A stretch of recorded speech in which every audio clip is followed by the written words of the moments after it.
దేశంలో ఐటీ రంగంలో కొత్త నియామకాలు గణనీయంగా తగ్గాయి. ఏఐ సాంకేతికత పెరగడంతో టెక్నాలజీకి పెద్దపీట వేస్తోన్న సంస్థలు శ్రామిక శక్తిని పక్కన పెడుతున్నాయి. దీంతో నియామకాలు తగ్గి ఉద్యోగుల సంఖ్య పడిపోతుంది.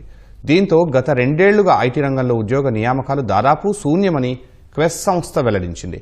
భవిష్యత్తులో కూడా నియామకాలు ఆశాజనకంగా కనిపించడం లేదని పేర్కొంది.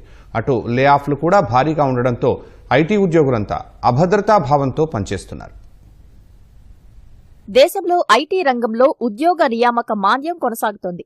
దాదాపు గత 2 ఏళ్లలో టెక్ రంగంలో నియామకాలు స్తబ్దుగా ఉన్నాయి.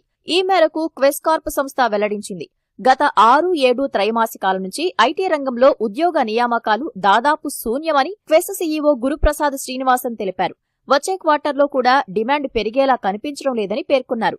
ఐటీ నియామకాల్లో మందగమనం ఉన్నప్పటికీ AI, cloud computing, cyber security విభాగాల్లో డిమాండ్ బలంగా ఉందన్నారు. భవిష్యత్తులో ఏఐ మరియు సైబర్ సెక్యూరిటీ నేర్చుకుని అప్డేట్ అవుతూ ఉండాలి. లేకపోతే మన భవిష్యత్తు ప్రశ్నార్థకంగా మిగిలిపోతుంది. ఇంకెందుకు ఆలస్యం? హ్యాకర్స్ ఐటీ సొల్యూషన్స్ లో సైబర్ సెక్యూర్ మరియు ఏఐ ట్రైనింగ్స్ తీసుకోండి.